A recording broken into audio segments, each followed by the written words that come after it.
আসসালামু আলাইকুম, শুভ সকাল প্রিয় ভাই ও বোনেরা এবং প্রিয় দেশবাসী। আমরা বৃষ্টির ভেজা এবং শীতল পরিবেশে আমরা বিরামপুর পার হয়ে কই যেতেছি ভাই? দিনাজপুর। আমরা ঠাকুরগাঁর উদ্দেশ্যে যাচ্ছি। আমাদের এত সুন্দর একটা পরিবেশ যদি আপনারা না দেখেন নিজের চোখে তো মিস করবেন। দেখেন কত সুন্দর একটা বাস আপন মনে চলে যাচ্ছে বা চালাচ্ছে। ওই যে আমরা চা খাইলাম, এই গাড়িটা কি বিরানো ছিল? আমার সামনে ছিল। আচ্ছা, আমরা ওই গাড়িটার অতিক্রম করতে পারছি। কিন্তু এই জায়গায় দুঃখের একটা বিষয়, ড্রাইভার সাহেব চা খাইতে গেছে, চা হয়ে গেছে ঠান্ডা। চা ভাই ঠান্ডা হইল কে? তাপমাত্রা কম, মানে পরিবেশের তাপমাত্রা কম দেখে। তাপমাত্রা কম। এই যে দেখেন তিনজনে গবেষণা করতেছে, বুদ্ধিজীবীরা। তো আমরা আমবাড়ি বাজারে আছি। অনেক জায়গাতে আমরা এই নামগুলো দিই, যেমন পাঁচবাড়ি বাজার, আমবাড়ি বাজার। এগুলো তো মনে হয় যে আমরা দেখছি বা এই একই নাম বহু জায়গাতে আছে। তো কেমন লাগতেছে পরিবেশটা একটু কমেন্ট করে জানাবেন এবং ফলো দিবেন, ফলো দিয়ে পাশে থাকবেন। এবং বৃষ্টির সময় খুব দ্রুত গাড়ি চলাচল করা যায় না। আমরা সামনে থেকে একটা বাস আসতে দেখতেছি। ড্রাইভার ঘুমায় গেছে কিনা এই জানে, কারণ অনেক ড্রাইভার আছে ঘুমায় ঘুমায় গাড়ি চালায়। আপনি ভাই এরকম প্রমাণ পাইছেন না যে ঘুমায় ঘুমায় গাড়ি চালায়? আমার মাইরা দিবার লাগছিল একবার মাইরা দিয়ে চলেছেন আপনারা? আচ্ছা আচ্ছা, এটা করলে অনেকে বিশ্বাস করে না। আমি লাগছে নাই না। আচ্ছা হ্যাঁ পাথর নিয়ে যেতে পাথরে গেলি। আচ্ছা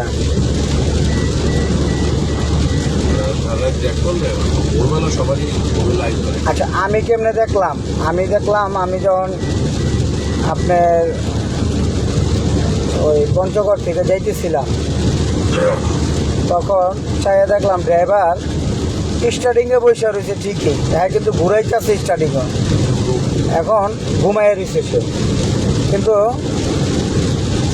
মাথা নিচে হয়ে গেছে। এটা বোঝা যেতেছে যে সে ওই সামনে তার কিছু নাই, কিন্তু তার আটটা কন্ট্রোলে আছে। আচ্ছা, মানে সে বুঝে কিনে যে সামনে আমার যেই গাড়িটা আছে, কিন্তু ঠিকই সে ব্রেক করতেছে। হ্যাঁ, কিন্তু মাইরে তো আর দিতেছে না গাড়িটা। তাহলে এটা কি ঘুম কয় এটারে? ও ভাই ঘুমাইছেন নি? না, দেখ না আছে কালারে জিগাইতেছি ঘুমাইছেন নি? ওই হালারা তো ঘুমায় ঘুমায় গাড়ি চালায়। কি বাতাস রে ভাই! পরিবেশ এত সুন্দর বাতাস, কল্পনা করা যায় না। বাতাসের প্রচণ্ড আওয়াজ এবং গুড়ি গুড়ি বৃষ্টি। আসলে কাজ, শ্রম এবং মানুষের চলাফেরা কোনো কিছুই থেমে থাকে না। শুধুমাত্র সফলতা পাওয়ার জন্য মানুষকে পরিশ্রম করতে হয়। যার আছে তার তো আছেই, তার আরও বেশি চাই। আর যার নাই সে চিন্তা করে আমি কি এইভাবে পাই। এই দুইটা সংকট যদি আপনারা নিয়ন্ত্রণ করতে পারেন, যে যার বেশি আছে তার বেশি তার দেওয়া দরকার নাই, আর যার কম আছে তার যাতে অতিরিক্ত পরিশ্রম করতে না হয়। আপনারা সমাজে দেখবেন যে দুইটা মানুষের ডায়াবেটিস হইতেছে। একটা মানুষের ডায়াবেটিস হইতেছে কাজ না করার কারণে, আরেকটা মানুষ অতিরিক্ত কাজ করার কারণে ডায়াবেটিস হইতেছে। এক সময় মানুষ কইতো এই ডায়াবেটিস তো বড় লোকের ডায়াবেটিস, বড় লোক মানুষের হয় ডায়াবেটিস, এই ডায়াবেটিস আমার হইব, আমি গরিব মানুষ। কিন্তু এখন গবেষণায় দেখা গেছে যে এখন গরিব মানুষেরও ডায়াবেটিস হচ্ছে। তার কারণ হলো তার যেই পরিমাণ ঘুমের দরকার, তার যেই পরিমাণ এই খাবারের দরকার, সে ওইটা না পেয়ে এর চেয়ে বেশি পরিমাণ সে আপনার শরীরের উপর থেকে এটা দিচ্ছে। এই কারণে তারা ডায়াবেটিসের রোগী হয়ে যাচ্ছে। আর ধনী শ্রেণী মানুষ যাদের একটু কাজ করা দরকার, তারা দেখেন যে কাজ করে না, সারাদিন খাটে শুয়ে শুয়ে রিমোটের টিপে টিপে চ্যানেল চেঞ্জ করে। কাজের বুয়া আছে এবং সেই কাজের বুয়া রান্না বান্না করে দেয়, কাপড় চোপড় ধুয়ে দেয়, তারপরে বাজার সদাই করে দেয়। ওই লোকগুলোর আবার ডায়াবেটিস আক্রান্ত হয়ে যায়। তাইলে এই সমাজটারে পরিবর্তন করতে হইলে আমাদের অবশ্যই কাজ এবং অতিরিক্ত কাজ দুইটাই নিয়ন্ত্রণে আনতে হবে। তো আজকের এই কথা বলার কারণ হচ্ছে যে পরিবেশ, দেখেন পরিবেশ মানে এই যে বৃষ্টি এবং এই যে একটা গাড়ি চলতেছে, আর অনেকেই আমরা ঘুমায় আছি, কিন্তু তার প্রয়োজনে সে চলতেছে, আর আপনার প্রয়োজন ঘুমানোর, আপনি ঘুমিয়ে আছেন। এটাই হচ্ছে মানে কি, আমরা বৃষ্টির জন্য হয়তো ক্লিয়ার দেখতে পাচ্ছি না, কিন্তু দেখেন আপনি যদি ঘুম থেকে ওঠার পরে যদি এরকম একটা পরিবেশ আপনি দেখেন, তাহলে দেখবেন আপনার কাছে খুব ভালো লাগবে। আজকে সারাটা দিন আপনার কাছে ভালো লাগবে যে এই সুন্দর যে ঘরের ভিতরে আপনারা যে বন্দি জীবন আর হচ্ছে বাস্তব জীবন দুটাই। আসলে আমার এরকম ধরনের জার্নিং করলে আমার ঘুম আসে না, কারণ আমি চারদিকের প্রকৃতিরে দেখি, যে পৃথিবীটারে দেখি যে পৃথিবীটা আসলে কত সুন্দর, আমার দেশটা কত সুন্দর। তো আপনাদের যদি কারো কষ্ট থাকে অবশ্যই কমেন্টের মাধ্যমে জানাবেন। আমরা আছি, আমাদের ঠাকুরগাঁ যেতে আরও ম্যাক্সিমাম ঘন্টা 2 সময় লাগতে পারে, বা তার চেয়ে কিছু কম সময় লাগতে পারে। ওই যে দেখেন জেলে মাছ ধরতেছে, আমরা দেখাতে পাচ্ছি না ক্লিয়ার। হ্যাঁ দেখেন জেলে খুব ভোরবেলা উঠে মাছ ধরার জন্য। জি আচ্ছা, এটা হচ্ছে সুইচ গেট। মাশাআল্লাহ মাশাআল্লাহ, একটা অপূর্ব দৃষ্টি। দেখেন না দেখলে মিস করবেন। আসলে এই যে ঘুমায় রয়েছে যে যারা এটা মিস করলো, এটাই বলছে যে জীবনে আপনি অনেক কিছু মিস করে যেতেছেন। হ্যাঁ, তো এই যে একটা দৃশ্য ছবির ফ্রেমে বন্দি হয়ে গেল, এইটাই হলো একটা ইতিহাস। হ্যাঁ, আবার কি চায় ভাই? এই বৃষ্টির ভিতর দিতে হইব? ঘুমান নাই 30 টাকা। ও রফিক ভাই, টাকা লাগবো তো? আমার পকেটে তো টাকা নাই লগে, দেন। ডিসকাউন্ট নাই? যান, স্লিপ লাগবো। এই যে হানিফ পরিবহন, অনেকক্ষণ পরে আমরা একটা হানিফ বাস দেখতে পেলাম। হানিফ বাসেরও একটা ইতিহাস আছে। ইতিহাসটা হইল, আপনাদের বলি, এটাও একটা মজার একটা ইতিহাস। আমি সিলেট মাজারে গিয়েছিলাম, যাওয়ার পর তখন ফেরার সময় আমার শখ ছিল যে আমি হানিফ বাসে উঠব। হানিফ বাস তখন নতুন একদম, এই বাংলাদেশে তখন সেরা বাস ছিল হানিফ পরিবহন। সম্ভবত এটা 2010 বা 11 এরকম সময়। তো হারিপ পরিবহনে যখন উঠলাম এবং সেই বাস যখন চলা শুরু করলো, দেখি যে ভাই 2 চাকার উপরে গাড়ি চলতেছে আর 2 চাকা উপরে। এক সময় এই 2 চাকা আবার রাস্তায় থাকলে ওই 2 চাকা আবার উপরে। তখন আমার তো ভয় লেগে গেছে, যে কোনো সময় একটা দুর্ঘটনা ঘটতে পারে। তখন আমি তো যে ভয় পাইছি এটা বুঝতে না দেওয়ার একটা বুদ্ধি বাই করলাম যে এটা তো আমি কইলে এক মানুষকে বোঝে, এই মিয়া আপনি ইয়ং মানুষ, আপনি ডরান কে মিয়া। তখন আমি মনে মনে আমার পাশে এবং সামনে 2টা বৃদ্ধ লোক ছিল, বয়স ম্যাক্সিমাম 55 কি 60 হবে।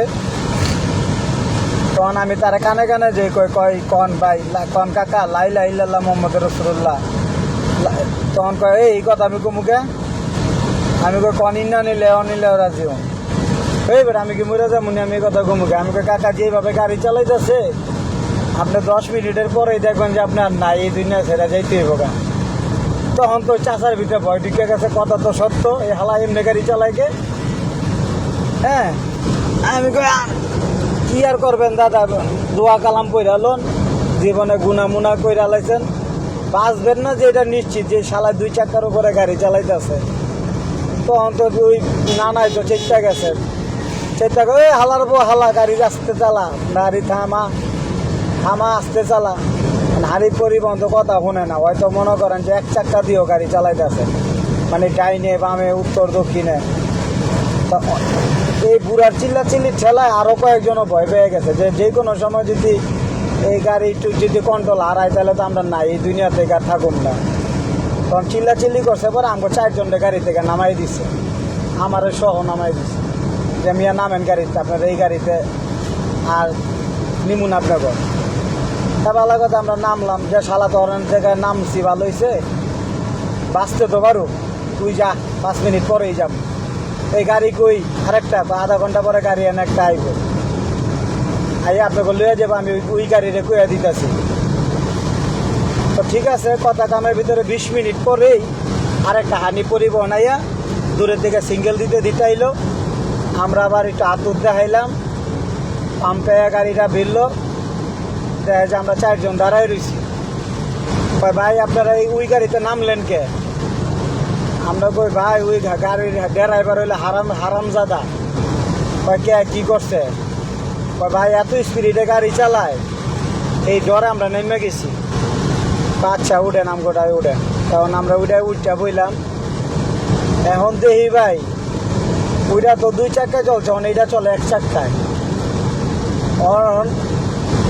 এই গাড়ি ওই গাড়িরে এই গাড়ি ধরে লাইছে 20 মিনিটের পরেই। এখন আমি কই কাকা কথা কইও না, তোমার লেগা মিয়া আরো বিপদে বেশি পড়ছি। ওইটাই বিপদ কম আসলে, ওই হালাই দিয়ে আরো বেশি খারাপ। পরে ধোয়া কালাম পড়তে পড়তে পরে নারায়ণগঞ্জে আমরা আইছি। আবার পরে কানে ধরছি যে আর জীবনে হানিফ বাসে আর উঠুক না। এখন হানিফ বাসের যে বেশি ব্যাপরা ভাবে গাড়ি চালাইলো এনা, ওই হানিফরে মাইর খাওয়ার জন্য পরে আবার এনা নামে, এনা ঠিক না? এখন তো এই ভাই এই যে এনা হইলো সবচেয়ে বেদ্যপ গাড়ি চালায়। এখন এই 2টার আবার মাইর খাওয়াই দিচ্ছে ডিপজল পরিবহন। তো ডিপজল পরিবহনটা সম্ভবত ভাই বগুড়ার দিকেই চলে না? হ্যাঁ, বগুড়ার দিকে। আচ্ছা আচ্ছা।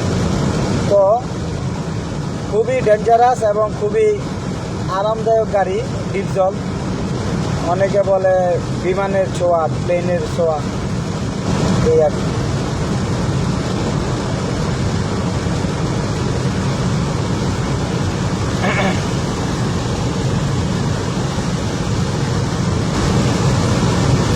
আমরা একটু ভিতরে গেলে গ্রামের আর অনেক দৃশ্য আমরা দেখতে পাইতাম। আমরা হ্যাঁ আচ্ছা, আমরা এই যে পরিবেশটা দেখতেছি বা ওই যে আমরা দূরের যে বাড়ি ঘরগুলো দেখতেছি আসলে এইগুলা না, একটা আইল্যান্ড আছে সামনে, এই আইল্যান্ড। আমাদের এই যে হাতের মানে বাঁ পাশ থেকে আমরা যে গ্লাসটা দেখাচ্ছি, এত বৃষ্টির কারণে আপনারা অনেক কিছু দেখাতে পারতেছি না, কিন্তু যতটুকুই দেখেন যে ওই যে আমাদের এখান থেকে 1 কিলোমিটার 1.5 কিলোমিটার পরে গেল। আচ্ছা ইন্ডিয়ানের বর্ডার।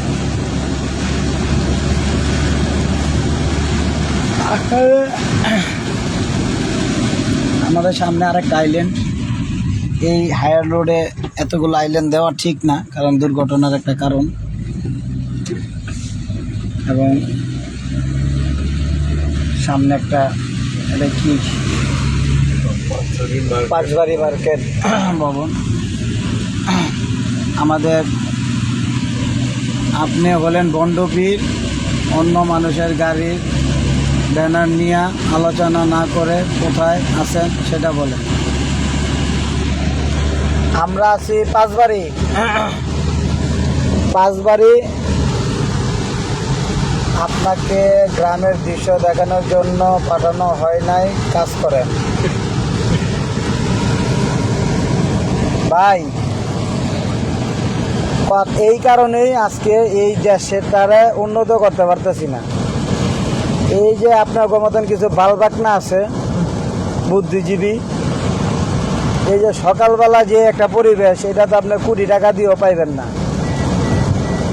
এই কারণে আমরা এত সুন্দর পরিবেশ দেখাইতেছি এবং সংগঠনের কাম আমিই করতেছি আর বাকিটি ঘুমাইতেছে। এই যে দেখেন, এই দেখেন একজন নাক টেনে ঘুমাইতেছে, ওই যে হয় সংগঠনের পক্ষের লোক, আর বাকি যেটি ঘুমাইতেছে এই যে ঘুমায় ঘুমায় সংগঠন পরিকল্পনা করতেছে 30শে আগস্ট কি করব, ঘুমায় ঘুমায় চিন্তা করতেছে। দেখতে পাইছেন অনেক কামের লোককে। কি ভাই আপনি সত্যি করে কিন্তু কামের লোককে আমি নাই ওডি। হ্যাঁ আপনি তো বাড়ে বয়ার জায়গা তো। আমি বলে বাড়ে পড়া জায়গা আছি। গণ্ডবীর কমেন্ট দেখে উত্তর দেন না কেন? আচ্ছা, আপনার গ্রামের দৃশ্য দেখার জন্য পাঠানো হয় নাই, কাজ করেন। কাম কি করো মন কি, ওই যে কৃষক মাঝি এরা তো ওই যে বিলে মাছ ধরতেছে, অনেকে আমরা গাড়ি থামায় মাছ ধরা শুরু করে দিব। আমাদের তো গন্তব্য পৌঁছাইতে হইব, আমাদের আরও 2 ঘন্টা সময় লাগবে। আমাদের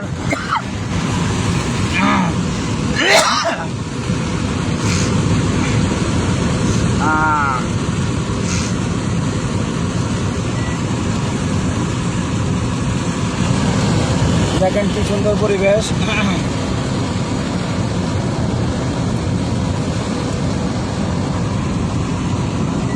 দেখেন কত সুন্দর দ্বীপ এবং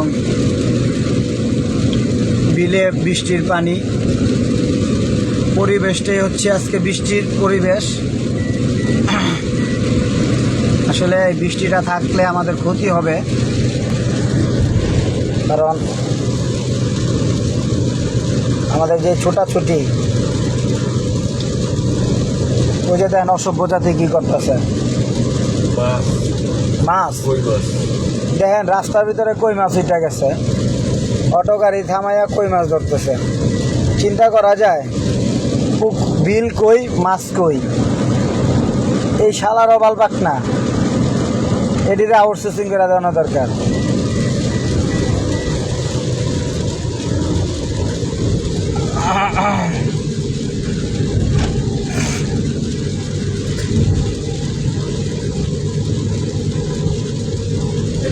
কিলো গেলে বাংলা বাংলা বাংলাদেশের সীমানা। আর কত কত মানে 150 কিলো গেলে হ্যাঁ বাংলা বাংলা, মানে একদম বর্ডার ভুটান। ওই থেকে ভুটান, নেপাল, ভুটান একদম কাছে। আচ্ছা, আর 150 কিলো মানে আমরা কি এখনকার থেকে আপনার 30, 80 ওই 80 কিলো 80 কিলোমিটার ঠাকুরগাঁ থেকে 80 কিলোমিটার।